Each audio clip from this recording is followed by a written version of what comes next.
호세아 6장 1절로 3절의 말씀을 통해서 힘써 여호와를 알자라는 제목으로 함께 은혜의 말씀을 나누고 합니다.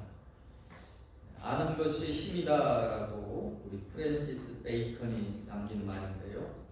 명은 이라고 하지만 사실은 누구나 아는 지당한 말이죠. 그만큼 지식의 힘은 대단한 것입니다. 우리가 인생을 살아가면서 지식이 없으면 생존할 수 없고 또 더더욱 성공할 수가 없습니다. 그래서 많은 사람들이 지식을 습득하고자 열심히 공부하죠. 초등학교 또 중학교 고등학교를 거쳐서 또 대학을 가게 됩니다. 알고 있는 것, 그것이 인생의 삶에 많은 도움과 혜택을 줍니다. 근데 때때로 잘못된 정보를 얻게 되면 그 정보 때문에 망하는 그런 경험도 하게 되죠. 내가 가진 정보가 바른 정보가 되어야 되는 것입니다. 오늘 본문의 호세아는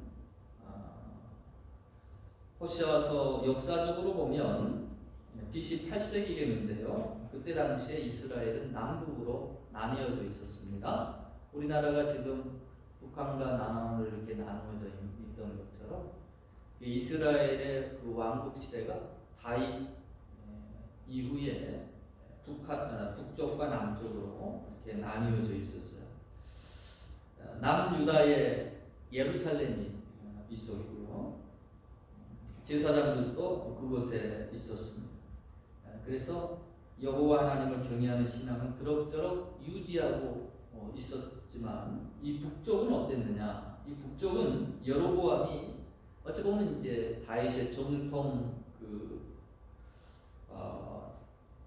다윗 왕가의 전통성과는 구별되게 쿠데타로 말미암아 세워지게 된 국가이기 때문에 이 여로보암이 늘 걱정인 거죠. 이스라엘은 또 절기가 있어가지고 예루살렘 성전에 모든 남자들은 다 참석을 해야 되니까 자꾸 남쪽 유다에 가면서 마음을 뺏기게 될 것을 염려해가지고 이 북쪽 이스라엘 두 곳에 바알과 아세라 우상 신들을 숭배할 수 있도록 그렇게 금송아지를 만들게 됩니다. 그들의 마음이 저쪽으로 넘어가지 않기 위해서 그들을 현혹시키는 것이지요. 이와 같은 일들로 하나님에 대한 이제 애곡된 마음을 갖게 되고 하나님을 아는 지식에서 또 떠나게 되는 그런 모습이 이스라엘 백성들에게 있게 됩니다. 그때 하나님께서 이 호세아를 보내셔서 이 이스라엘 백성들에게 돌아설 수 있도록 마지막 통첩과 같은 그런 회개의 기회를 주시는 것입니다. 사실 경제적으로 본다면 이때가 가장 부유하고 또 강성했던 때입니다. 근데 결국 이 북쪽 이스라엘은 하나님을 비롯한 결과 처참한 멸망을 아수르에 의해서 북쪽이 먼저 멸망하게 되었습니다.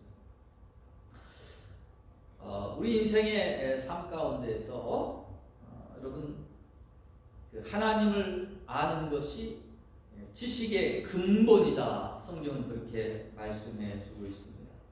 세상 사람들이 알고 있는 지식들은 시대마다 바뀌는 것 같아요. 옛날에는 옳았는데 오늘날은 또 다른 지식을 가지고 거기에 건강에 대한 지식들을 보면 그렇게 많이 바뀌는 것 같아요.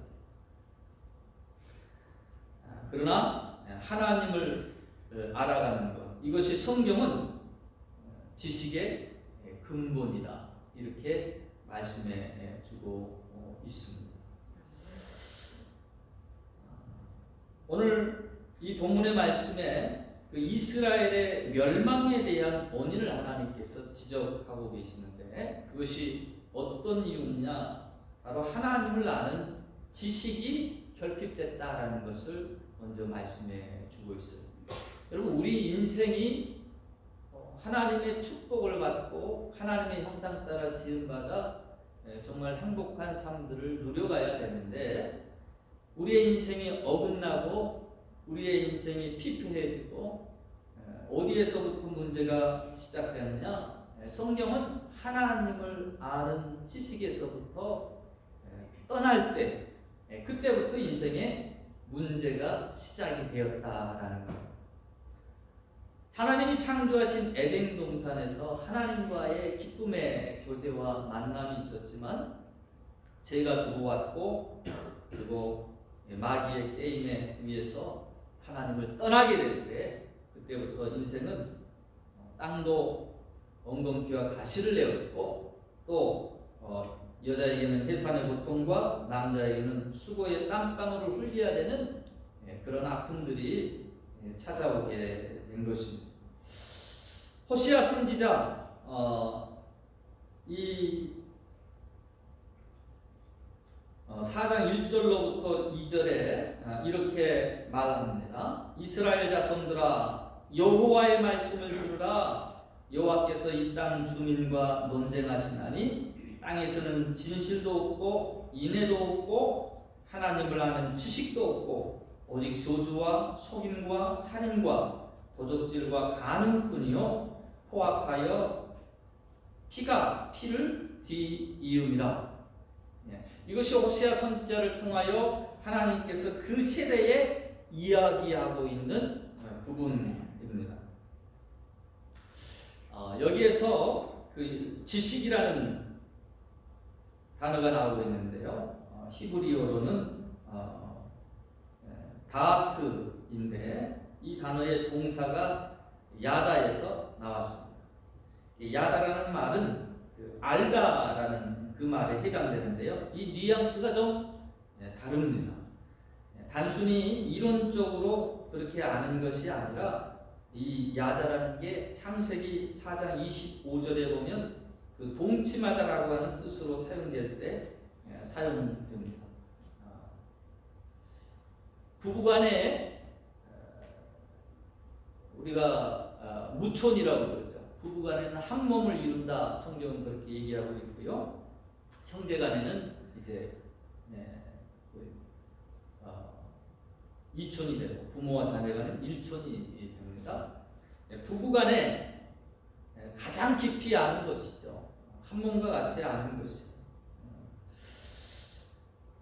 우리가 하나님을 알 때 하나님을 아는 지식이 결핍되었다라고 하는 이 말이 이스라엘 백성들에게 주시는 하나님의 경고의 메시지다. 사실 이스라엘 백성들은 오랜 역사 하나님의 나라로 물론 그들이 우상도 섬기고 잘못된 길로 갔던 시절도 있었지만 그래도 듣는 이 귀가 있죠. 오랜 시간 하나님에 대해서 알고 또 이야기를 듣고 또 습관적으로 종교적으로 이렇게 여전히 예루살렘에 성전이 있었었고 그들은 또 절기를 지키고 이와 같은 삶을 살고 있었단 말이죠. 근데 하나님께서 이 이스라엘 백성이 망한다. 이 이스라엘 백성이 망하는 이유가 무엇이냐? 그것이 바로 하나님을 알지 못한다라고 이야기합니다. 그 누구보다도 하나님을 잘 알고 있는 것처럼 보이는 이 이스라엘들에게 너희의 멸망의 원인은 여호와를 알지 못함이다라고 일러주고 있다라는 것입니다.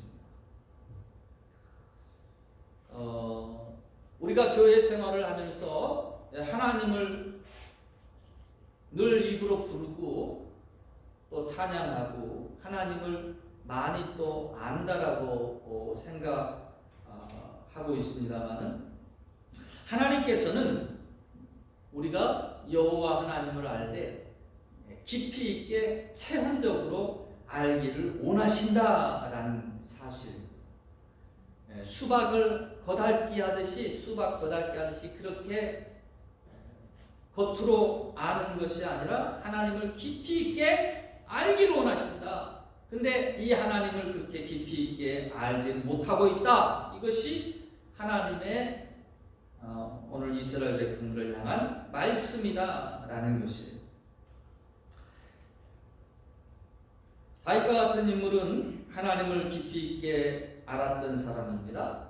그의 표본 가운데 시편 34편 8절을 보니까 너희는 여호와의 선하심을 맛보아 알지어다라는 그런 표본을 쓰고 있습니다. 여호와 하나님을 알되 맛보아 알지니라. 저는 우리 성도 분들이 하나님을 알되 하나님을 체험하고 하나님을 만남으로 깊이 있게 아시기를 축원합니다. 이론적으로 그렇게 하나님을 다 설명할 수 있는 게 아니에요.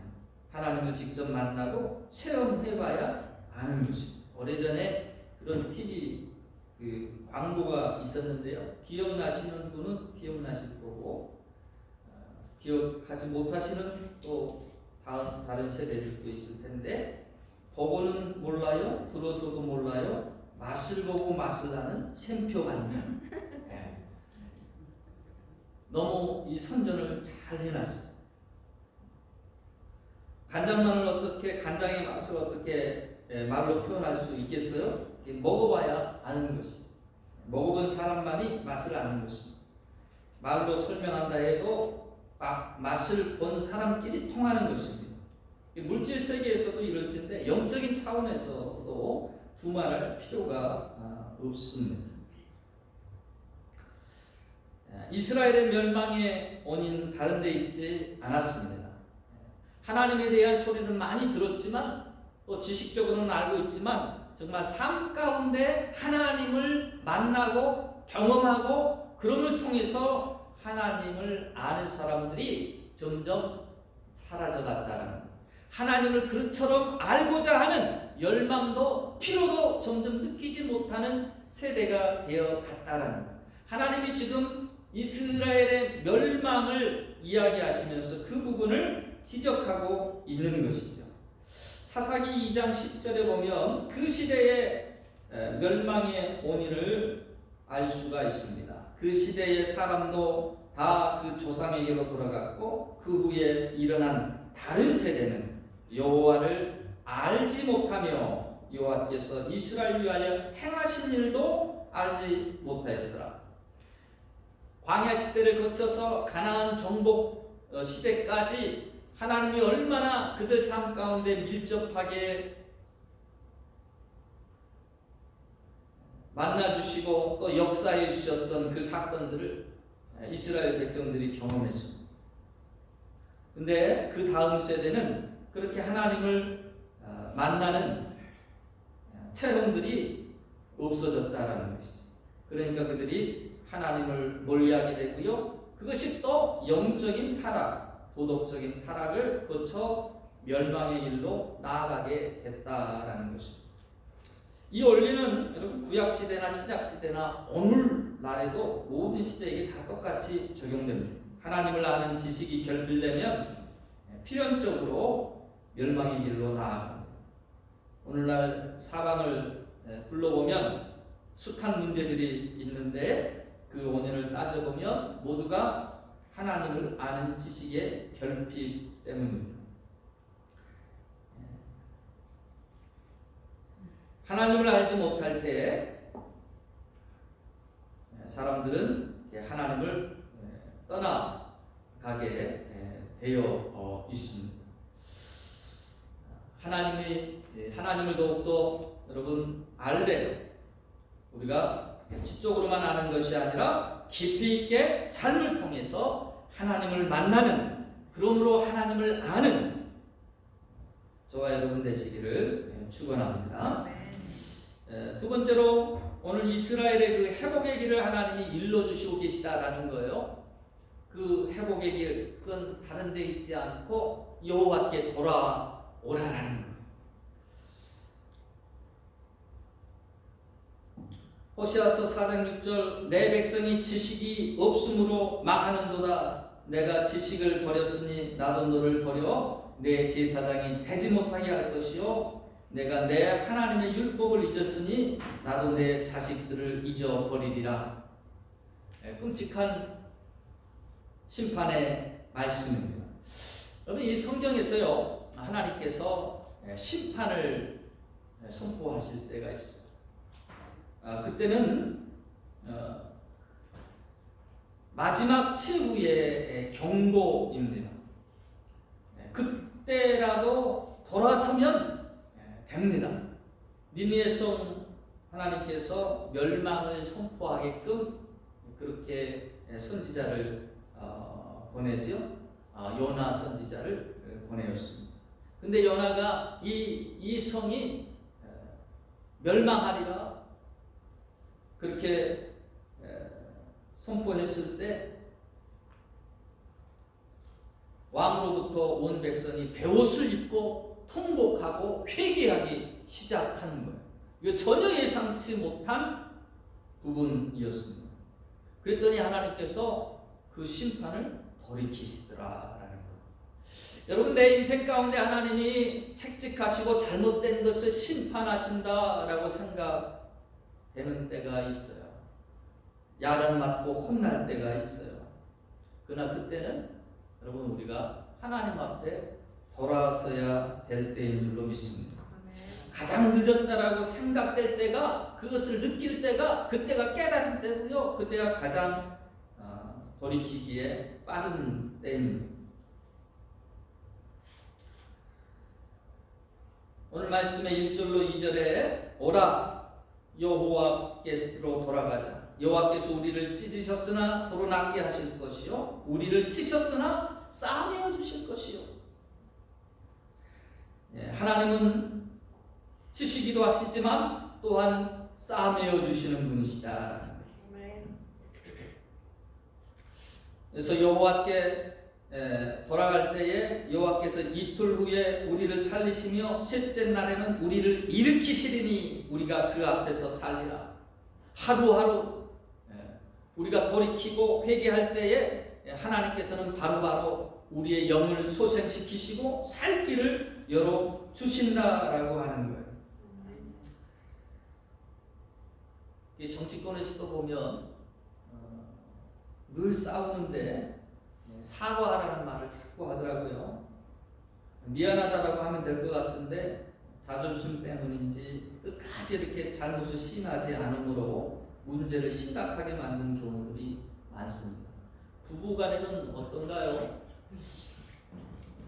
미안하다라고 말 한마디 하면 될 것 같은데 왠지 또 자존심 때문에 그 말을 하지 않고 상대편에게 탓을 돌리고 그럼으로써 관계가 더 깨어지는 모습을 본다는 것이죠. 마찬가지입니다. 우리 하나님과의 관계에 있어서도 그 회복의 길은 다른 데 있지 않습니다. 하나님이 오늘 말씀하시는 게 뭐예요? 내게로 돌아오라라는 거예요. 하나님은 자기의 잘못을 알고 회개하고 돌이키기를 원하신다라는 거예요. 죄인 한 명이 회개하고 돌아오기를 천년이 하루같이 기다리시는 분이 우리 하나님이시고요. 악인이 회개하고 영원한 생명을 얻는 것을 하나님은 그 무엇보다도 기뻐하시는 분이시다라고 성경은 이야기하고 있습니다. 그렇게 하나님 앞에 돌아오는 길이 무엇이냐라는 거예요. 그것은 다른 데 있지 않습니다. 잘못했습니다. 내가 한 것이 잘못했습니다. 죄송합니다. 여러분, 얼마나 여러분 청소를 자주 하십니까? 청소를 늘 자주 하시는 분, 너무 자주 해도 또 문제가 되더라고요. 제가 대학원 때 친구하고 같이 살았는데 자취를 하는데 이 친구는 얼마나 깔끔을 떠는지 남자애가 그냥 늘 청소. 우리 공부하는 대학원생들인데 레포트 끝내기도 참 바쁜데 이 친구는 책장 위에 착 한번 펴봐 먼지 봐요. 이 먼지를 우리가 다 마시고 있어. 나는 한 달에 한 번 정도 청소하면 적한 줄로 아는데 이 친구는 일주일에 한 2-3번은 해야 된다는 거예요. 그러면서 공평하게 우리 반 나누어서 하자라는 거예요. 그러면 그 공평한 건가요? 그게 일주일에 3번씩 나는 그러면 이제 늘 한 달에 한 번 정도 하는 사람인데 거의 매주마다 청소해야 되는 꼴이 되는 거예요. 그래서 늘 토닥토닥 다투기도 했는데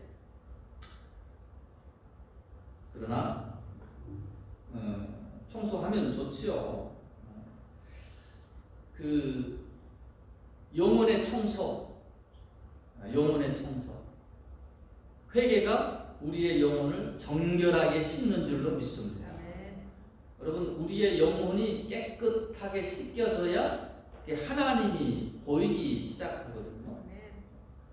제가 안경을 쓰고 있지만 이 안경 가만히 두면 계속 먼지가 쌓여요. 하루에 한 2-3번씩은 닦는 것 같습니다. 먼지가 많이 끼면 잘 안 보이죠. 영혼의 우리의 죄를 늘 하나님 앞에 잘못을 여러분 고백하시고 자백하시고 토해내시기를 바랍니다. 그럴 때마다 우리의 영혼이 깨끗함을 얻고요. 그럴 때마다 더욱더 하나님을 가까이에서 보는 하나님께로 돌아가는 그 역사와 축복이 일어나게 되는 줄로 믿습니다. 세 번째로 우리의 인생의 승리를 얻기 위해서 오늘 말씀은 힘써 여호와를 알자라는 것입니다. 힘써 여호와를 알라라고 말씀해 주고 있다라는 거예요. 지금 풍전등화와 같은 이 이스라엘 백성들에게 하나님께서 호시아 선지자를 통하여 그 이스라엘 백성들을 살리기 위하여 주신 해결책이 뭐냐? 힘써 여호와를 알라. 힘쓰라는 것. 이스라엘 백성들은 아까도 말씀드렸던 것처럼 어떤 이 종교적인 모든 그 습관과 제도 가운데에서 어렸을 때부터 다 태어나가지고 그렇게 자라갑니다. 모태신앙이라고 하는 우리 신앙 가운데에서도 저도 어렸을 때부터 신앙생활을 했습니다. 습관에 따라서 교회를 갔고 또 습관에 따라서 늘 식사기도 했었고. 근데 하나님께서는 거기에 묻혀있지 아니하고 우리가 힘써 내 의지적 노력을 가지고 하나님을 찾고 하나님을 알도록 그렇게 말씀해 주고 있다라는 거예요.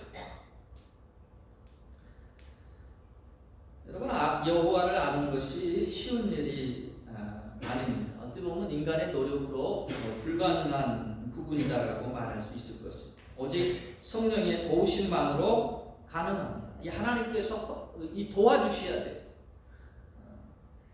인간의 지식이 많다라고 해서 하나님을 알 수 있는 것이 아니거든요.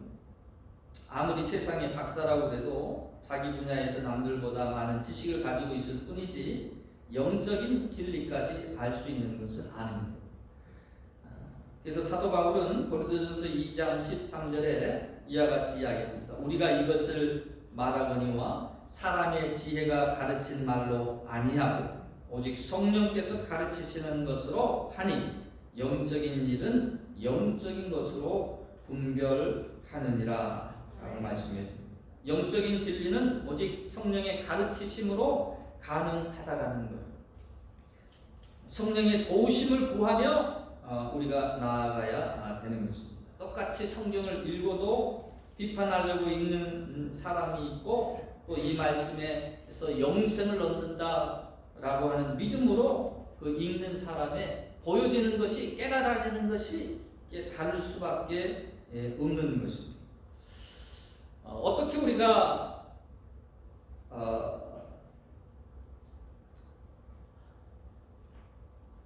하나님을 힘써 알아갈 수 있겠습니까? 먼저는 여러분 하나님의 말씀을 묵상함으로 우리가 하나님을 깊이 있게 알아갑니다. 여러분 하나님을 어디에서 만나고 어디에서 알 수가 있어요? 성경은 성령의 감동으로 기록된 말씀들입니다. 자기 자신을 하나님이 계시해 주셨습니다. 나타내 주셨습니다. 1500년의 시간 동안 40여 명이 넘는 저자들을 성령의 감동으로 깨우쳐 주셔서 하나님이 어떤 분이신지를 자기 자신을 스스로 계시해 주시고 나타내 주셨다라는 거예요. 이 말씀은 성령께서 감동하셨고 이 말씀은 그래서 영적인 생명력이 있습니다. 이 말씀은 우리 안에서 살아 움직이며 우리의 영과 혼과 관절과 찔러 쪼개는 그런 살아있는 말씀입니다. 그래서 성경은 이 말씀을 가리켜서 뭐라고 하느냐? 생명의 떡이다 그렇게 말씀합니다. 여호와의 입으로 나오는 모든 말씀으로 말미암아 살리라. 인생들을 이스라엘 백성들을 광야로 불러내셔서 훈련하시고 그들에게 알게 하시기 원하셨던 첫 번째의 진리가 바로 거기에 있었습니다. 떡으로만 양식으로만 그렇게 인간이 살아갈 수 있는 것이 아니라 이 영적인 생명력은 하나님의 입으로 나오는 말씀으로 말미암아 산다라는 거예요. 누구나가 우리에게는 영혼이 있습니다. 영적인 생명력이 있습니다. 동물들에게는 없는데 하나님이 코에 생기를 불어넣어준 우리 인간들에게는 영적인 생명력이 있다라는 거예요. 이 생명은 하나님의 말씀으로 말미암아 사는 줄로 믿습니다. 이것이 양식이다라는 거예요. 우리가 밥을 몇 끼 굶으면 벌써 힘이 없잖아요. 그것처럼 우리의 영혼은 하나님의 말씀이 공급되지 않으면 여러분 점점 힘을 잃고 점점 나약해지게 된다는 것입니다. 그래서 여호와의 말씀을 주야로 묵상하는 자가 복이 있는 줄로 믿습니다. 하나님의 말씀을 가까이 하시고 하나님의 말씀을 여러분 들으시며 또한 주야로 또 묵상하시고 또 읽으시기를 바랍니다. 자, 더 중요한 것은 이 말씀을 우리가 왜 읽고 묵상하느냐라는 것입니다. 여기는 여러분 말씀을 듣는 것에만 그치지 아니하고 이 말씀을 듣고 행하는 자가 되어야 될 줄을 믿습니다. 말씀은 순종하기 위해서 우리가 배워나가는 것이거든요. 가나 혼인잔치에 예수님께서 그 물을 포도주로 만든 사건이 나옵니다. 요한복음 2장 9절에 보니까 연회장은 물로 된 포도주를 맛보고도 어디서 나는지 알지 못하되 물을 떠온 하인들은 알더라. 하인들은 순종함으로 그 예수님이 하나님의 아들이신 것을 이렇게 체험하게 되었습니다. 순종하는 자, 하나님의 이적을 경험하는 자가 되는 것입니다. 여러분 주님의 말씀을 하나님의 말씀을 우리가 듣고 그 말씀을 우리의 삶 가운데에서 실천할 때에 그 하나님의 역사를 경험하게 되는 것입니다. 개국 후문이었던 우리 이성미 집사님의 간증을 보면 너무나 힘들었던 시절의 일입니다. 신앙도 없었지만 절박한 그 마음 가지고 교회에 가고 싶었습니다. 그런데 사람들의 시선이 부담스러워서 무작정 새벽 예배에 갔다고 합니다. 아무것도 모르니까 무조건 하나님 계시면 나타나달라고 만나달라고 그렇게 때를 썼습니다. 그러던 중에 11일째 입에서 이상한 말이 터져 나왔습니다. 방언을 경험한 것이죠. 하나님이 살아계심을 비로소 알게 됐습니다. 하지만 하나님을 제대로 알 수가 없었습니다. 그래서 성경 공부를 시작하고 말씀을 통해 하나님을 또 만나고 점점 깊이 알아갈 수가 있었습니다. 근데 하나님의 뜻을 깨닫고 나니까 이제 갈등이 시작되는 거예요. 그대로 순종하면 손해 볼 것 같습니다. 잘못 될 것도 같았습니다. 왜냐하면 특히 이제 주의를 섬기는 문제가 가장 와닿았어요. 연예인으로서 이제 많이 그 스케줄들이 주일에 겹치는데 처음에는 이 PD들이 불평했는데 나중에는 주일에는 아예 제쳐주고 또 다른 날로 이렇게 스케줄을 잡아주게 됐습니다. 그래서 전혀 문제가 되지 않았고 오히려 더 풍성한 축복을 경험하게 되었다라고 그렇게 간증하는 것을 들었습니다. 이런 과정을 통해서 하나님을 만나고 체험하고 너무 기뻐서 이제 나중에는 열심히 이렇게 전도하지 않고는 견딜 수 없는 그런 사람이 되었습니다. 우리가 말씀을 듣고 거북한 부분이 있을 수 있어요. 나에게 손해가 될지라도 여러분 먼저 저는 순종해 보도록 권하고 싶습니다. 순종할 때에 하나님이 약속하신 바들을 그 안에서 이루어 가시는 것. 하나님은 결코 우리에게 손해될 것을 명령하지 않으십니다. 유익이 되기에 말씀하시고 가르치시는 거예요. 그 말씀을 붙들고 여러분 순종하실 때 하나님을 더 깊이 만나고 또 체험하게 될 줄로 믿습니다. 기도를 통하여 우리는 또 하나님을 깊이 알아가고 만나게 됩니다. 기도하는 법이 어렵습니까? 무조건 기도하세요. 다른 방법이 없습니다. 자꾸 기도하다 보면 여러분 그 기도에 점점 기도가 늘어나고 기도의 방법들을 알아가게 되는 것입니다. 대부분 문제가 뭔가 하면 해보지 않고 어렵다라고만 하는 분들이 참 문제예요. 신앙생활 할 때에도 무조건 안 된다라고 하는 게 딱 붙어 있는 분들이 계셔요. 이거는 이래서 안 되고 저래서 안 되고 이유가 이렇게 많습니까? 그러나 말씀 붙들고 먼저 하라고 하는 것을 순종으로 한번 해보시기 바랍니다. 해보다 보면 분명히 그 가운데에 길이 있어요. 그리고 또 약속된 바를 얻게 됩니다. 할렐루야 교회 김삼봉 목사님의 이야기인데요. 제가 대학원 때에 저의 또 은사이기도 했습니다. 평양 출신인데 10살 때 하루 밖에서 놀다가 집에 들어왔는데 동네 어른들이 마당에 모여가지고 웅성거리고 있었습니다. 이상하게 생각해서 방에 들어갔더니 그 4살짜리 동생이 누워 있었습니다. 싸늘한 시체가 되어 있습니다. 그 시체를 부둥켜 안고 통곡하며 기도했습니다. 하나님, 내 동생이 무슨 죄가 있어서 죽게 하셨나요? 살려주세요. 한참 시간이 흘렀는데 희한한 일이 생겼습니다. 죽은 아이가 머리를 흔들더니 숨을 쉬기 시작합니다. 어른들이 소리칩니다. 이 아이가 숨을 쉰다. 형이 기도에 의해서 살렸다. 그래서 이 체험이 평생의 교훈이고 자기가 기도하게 하는 그런 힘이 되었다라고 간증합니다. 전쟁이 터지고 서울로 피난와서 공부하고 미국에서 유학하고 또 미국에서 목회하면서 어려운 고비고비 때마다 하나님은 기도하면 응답해 주신다. 어떤 이 믿음이 그에게 있는 것이.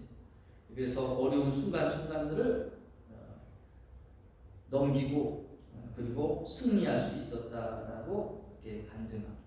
이와 같이 하나님의 살아계심을 체험하게 되면 그 체험은요 평생 잊혀지지 않는 것입니다. 그래서 그것이 힘이 되고 원동력이 되는, 저는 여러분들이 이와 같은 하나님을 만나는 경험과 체험을 가지고 여호와를 알되 깊이 알고 여호와를 알되 머리로만 아는 것이 아니라 삶 가운데 그 살아계신 하나님을 만나는 그 알을 통해 하나님과 동행하시기를 축복합니다. 때때로 많은 분들이 고난 가운데서 하나님을 만나요. 왜 하나님이 고난 가운데서 이렇게 사람들을, 인생들을 만나시는가, 그런 생각을 해본 적이 있어요. 사람이 어려움 가운데 처하면 절박해집니다. 우리가 기도할 때 여러분 기도가 어렵다라고 하시는 분들 이게 삶이 평안할 때는 이상하게 기도가 잘 안 나와요. 그런데 어려우면 어떻게 되느냐? 절박한 그 가운데 간절히 기도하게 되는 그 간절함이 생기는 거예요. 여러분 이 기도는 그 간절함이 생명이거든요. 하나님을 만나고자 하는 그 간절함이 우리에게 여러분 그 기도를 절실하게 하고 하나님을 또 열심히 찾게 한다라는 것. 힘써 여호와를 알라. 아멘. 호시아 선지자는 그것이 너희에게 살 길이라라고 일러주고 있는 것입니다. 근데 대부분은 어떤 반응입니까? 불평과 원망부터 나와요. 우리의 삶이 그렇습니다. 불평과 원망이 나오는데 그런다라고 누구 탓하고 조상 탓하고 문제 해결되지 않고요. 이상하게 내 마음이 더 짜증스럽고 더 심령이 삶이 비폐해지고 그렇다는 얘기죠. 그래서 우리는 그와 같은 시간을 통해서 여러분 하나님을 알고 배우는 시간으로 삼으시기를 바랍니다. 여호와를 아는 것이 깊이 있게 만나고 체험하는 것이 우리 인생의 생명인데 살리는 방법인데 그 여호와를 알아가실 수 있는 귀한 축복이 있기를 소망합니다. 만유인력으로 유명한 아이작 뉴턴 말년에 기억 상실증에 걸려가지고 점점 기억을 잃어갑니다. 그 똑똑한 사람이 이 과학 지식은 물론이고 자신의 신상에 대한 기억도 하나하나 점점 다 잃어가는 거예요. 그 제자들이 안타까워할 때 그가 제자들을 위로하며 이렇게 말합니다. 인간의 지식은 거대한 대양 앞에서 바가지에 떠는 물과 같다. 정말 하잘 것 없다라는 이야기이지요. 내가 죄인인 것과 예수님이 하나님의 아들 나의 구주인 것을 알고 있다. 그것으로 나는 충분하다. 그렇게 이야기했습니다. 여러분 세상에 지식이 많든 적든 우리가 힘써 여호와를 알아가며 하나님을 아는 지식을 우리 안에 더욱더 풍성하게 함으로 삶 가운데에서 승리해가는 저와 여러분의 삶이 되시기를 주의 이름으로 축원합니다. 아멘.